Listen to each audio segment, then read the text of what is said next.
Hey ladies and gentlemen, we are in a 2019 Kia Stinger GT, and this is the rear-wheel drive model. They also make an all-wheel drive model, but I'm actually very excited to drive the rear-wheel drive model modified. So I have driven the Kia Stinger before. What did I think of it? When I drove it, I said, it's the right direction for Kia to be taken seriously in the performance car market and also the four-door saloon market, whatever you want to call it. I could totally see that it was a 3 Series competitor. That's how I saw it. But I wasn't, jumping up and down going, this is going to be the greatest car ever compared to, say, a 3 Series or whatever. But I did see the value per dollar in the car. Today, I'm learning even more about it. Now, Kia has basically done a lot of really good things. They brought over designers from BMW and also Audi. So that's why the Stinger looks the way it does, designed the way it was, and also engineered the way it was. It handles great. It drives very smooth in comfort mode, but in comfort mode, it has no guts whatsoever. You drive it and it just doesn't want to go. But as soon as you go into sport mode, it's a completely different animal. But the main reason why I really wanted to drive this one was this is owned by my buddy Richard, who years ago I reviewed his Hyundai Genesis Coupe. It was a 3.8 liter, basically bone stock for the most part, except a few little things, and we had an absolutely great time in it. Years later, years have gone by, and now he's basically upgraded himself to this. And I was really curious to see what Richard was gonna do with it. So he messages me and says, I JB4 tuned this thing. I had absolutely no idea there was that much aftermarket support for the Stinger. And I was really fascinated by it. So I knew I had to get in the driver's seat if it was tuned. With the JB4, with the catback exhaust on this, and just a few other things like an intake, it makes 420 wheel horsepower in a Kia. In a Kia! You can never say that years ago, ever. You saw a Kia 20 years ago, you'd be like, I don't want to drive that because I feel like the bumpers are just gonna fall off randomly. It just wasn't the same company. Now Kia has really knocked it out of the park because the interior is comfortable. There's good materials on the dash, on the door. It's squishy, it feels nice. There's a little bit of hard plastics in the center console, but other than that, turbo, no, okay, I see you. Wow, okay, another thing. The first Kia Stinger I drove, no turbo noise really, almost none. But we kind of theorized that this carbon fiber hood is thinner, so there's not as much, or well, there isn't insulation actually. And along with that, the intake makes a lot more turbo noise, or helps it make more turbo noise. Ladies and gentlemen, Kia Stinger comes with launch control. So foot on the brake. Okay.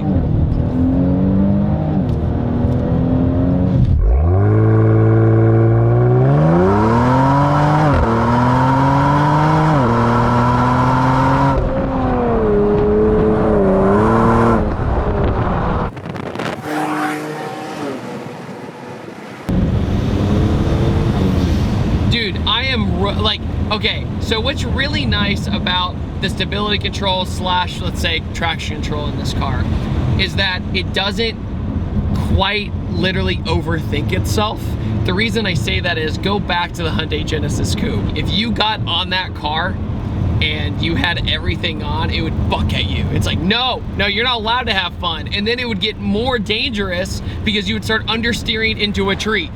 So Kia came in, or the designers came in of the Stinger and said, let's just like give it a little bit of slip. So when you get on it, even with the traction control, it gives you a little bit of slip, but not to the point where it gets dangerous. It spins this much, but it spins straight. So I think that's a, what? You don't see enough people messing with these yet. That's the thing. I think a lot of people haven't had their imaginations captured by the platform because people buy them, or they lease them, and that's it. They literally lease them and they have them for a while and they're like, okay, that was neat, moving on. The paddle shifters as well have been upgraded on this, so it's much easier to reach. They're kind of all the way down here from factory, and the materials are okay, but this makes it even better. All right, got the window down a little bit. Let's see if we can hear that turbo noise now. What the heck?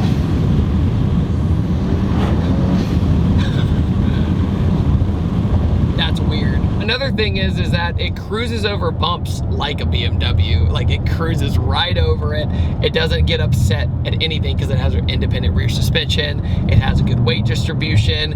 And at the same time, I think the Kia Stinger looks good. I think it's up for debate. I looked at this thing pull up today with the carbon hood and the taillights in the back. It looks like a mean, enjoyable sports coupe, but more people need to get past the whole Kia thing. So the benefit of this V6 is that not only do you have decent power out of just the JB4 tune, the intake, and these bolt-ons, is that you can make ballpark high 400s to 500 foot-pounds of torque. So the horsepower that you're making isn't a lag fest. That's why if you see my expression on my face when we start getting up to speed, it's actual surprise, like, oh, we're going. Like, it's not like one of those things where like, we're going. There's the horsepower, like a lot of other imports. This is just ready to go. The moment I got in this Stinger and my foot hit the pedal, I was like, oh, she wants to go. Okay.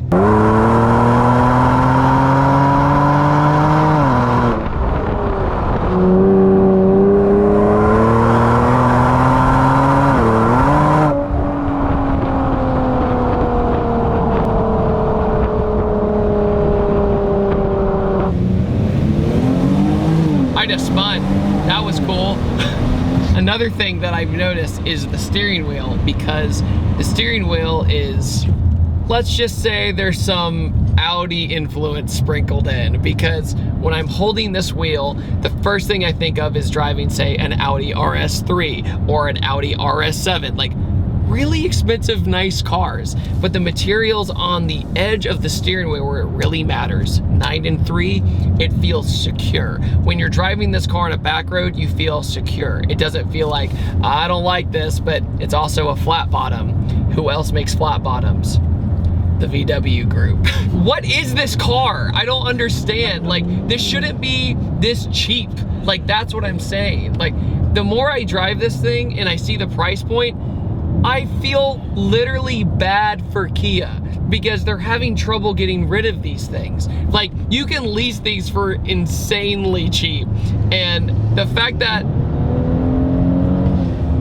unreal, unfreaking real how good this thing is. It is a little floaty, but it's because the reason it's a little floaty is because we're just using some lowering springs, and it's supposed to simulate the same kind of comfort of the ride, if that makes sense. But you make a sacrifice not having coilovers and stuff like that if you want to drive this every single day. I totally get it. But when you're sending it, there is a little bit of floatiness you need to account for, or you might have a problem. For the most part, you don't buy this thing to just full send it all the time. The thing is it's supposed to be a fun car that every now and then you can do this. The more I get into it, the more I realize how well this car was engineered by Mr. Albert. So, Mr. Albert, you did a fantastic job, but yeah, Hyundai and Kia, they're doing the right thing right now. These seats have legitimate bolstering in them. I'm a skinny little man, and yet somehow it's holding me in place. I'm not flopping back and forth.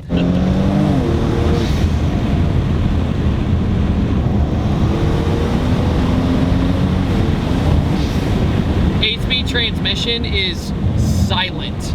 Like, when you go into the next gear, it's so smooth to the point was, wait, did I shift? Because like the motor, the way it comes on, the turbo, the way it comes on, is so smooth that this 8-speed, it was really well engineered.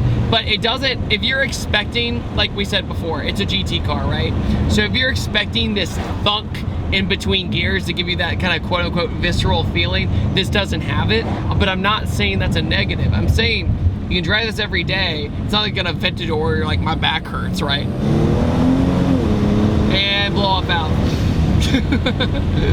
I could do that all day.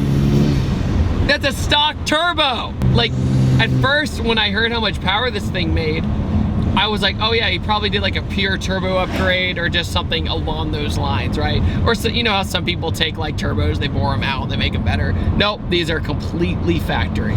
Okay, so Kia Stinger. I have some traffic in front of me, but you know what's good? I can literally just do this and keep myself entertained. So as I sit in traffic, what do you guys think about a JB4 tuned Kia Stinger. By the way, the JB4 app is super neat. It shows the entire app of what's going on. You can change maps on the fly. You can change tunes on the fly if you don't know what map means. You can do your AFRs, everything, your trans temperature, all your temperatures are there, all through an app on your phone. Oh, how times have changed. But on that note, what do you guys think about this Kia Stinger? I was really curious how the Kia Stinger handled modifications, and it handles it like a champ. And I applaud that from Kia. I upload every Tuesday, Thursday, and Saturday. And I will see you guys next time, and take it easy. Have a wonderful day. Goodbye. This video is brought to you by Patterson Car Care. Get double of premium original detail product for half the price. Head over to PattersonCarCare.com or go to the link in the description below.